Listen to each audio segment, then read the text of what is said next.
During my second year in college, I went to the United Kingdom as an exchange student, and I still followed the same 16 and 8 hour of lean gains protocol, but on keto. As a foreign student abroad, this was incredibly easy and effective for both my productivity at school as well as my expenses.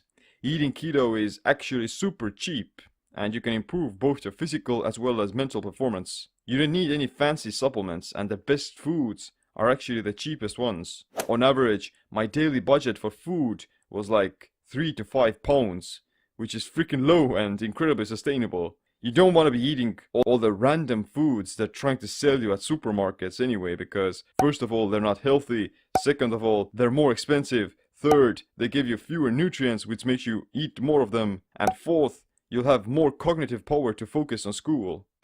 The best diet for your health, cognition, finance, as well as sanity is a very minimalistic diet with all the essential fatty acids and amino acids. You don't need to eat all the colorful fruit and vegetables because first, they're not required for your body to survive.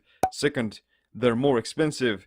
Third, they're often covered with pesticides, GMOs, and other inflammatory substances that may potentially give you gut disorders and brain fog. And four, they can cause decision fatigue, whether while shopping or thinking about what kind of a recipe you're gonna make out of them. Instead, my minimalistic Keto IF menu consisted of the staples that you would want to eat almost every day. Eggs, one of the most bioavailable sources of protein with all the essential amino acids, DHA, EPA, and cholesterol for the brain. An entire carton of eggs costs like £1, and I was literally eating like a dozen of them every day. They're so good and so effective. Chicken wings and chicken thighs, an amazing source of collagen, some more protein and fats.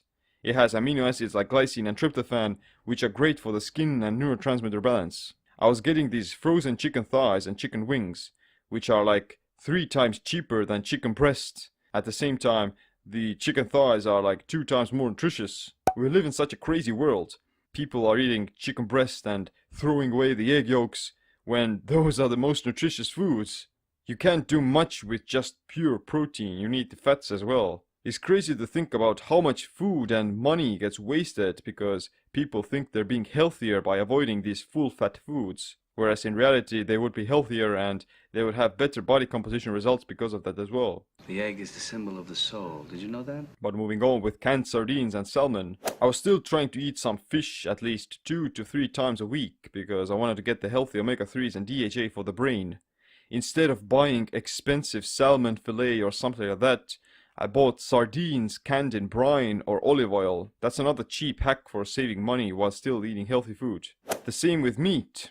I bought large bags of frozen meat in bulk so it would be cheaper. You literally just have to search for the cheapest bone broth bones and pork chops. They have a much better macronutrient profile again, for keto especially, and they're much healthier while at the same time saving you money.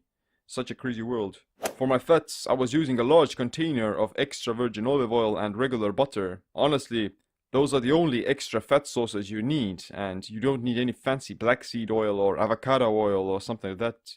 Olive oil gives you the polyphenols and promotes cardiovascular health, while butter gives you short-chain fatty acids, which feed the gut microbiome and repair the cells. I can't believe! For my carbs, I was eating regular green cabbage, frozen spinach, some broccoli and cauliflower. I also ate some onions and garlic for the prebiotics, and that's all I wanted. What's even better about it is that these cruciferous vegetables, root tubers and onions, they have virtually no pesticides or GMO contaminations in comparison to something like a conventional supermarket apple or a tomato.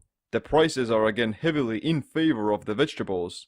Fruit is freaking expensive, but it doesn't have really any health benefits other than some extra fructose. Again, people think they need to spend a lot of money on eating healthy, whereas in reality you just have to educate yourself and make better decisions. You don't need fancy seasoning either. I use regular sea salt, black pepper, cayenne pepper, cinnamon, ginger and turmeric. That's it. And those are gonna be amazing for neurogenesis, promoting autophagy, and reducing inflammation, so you would want to add them to your diet no matter what. Like I said, in total my daily budget was somewhere around 3 to 5 pounds, and I was really enjoying this minimalistic way of eating. There was literally nothing else in my fridge but eggs, some meat, cabbage and butter. Eating 2 meals a day was also another amazing productivity hack. Body-mind empowerment. Get stronger, faster, smarter, quicker, friendlier, more helpful, more driven. Everything the buddy needs. Control your mind.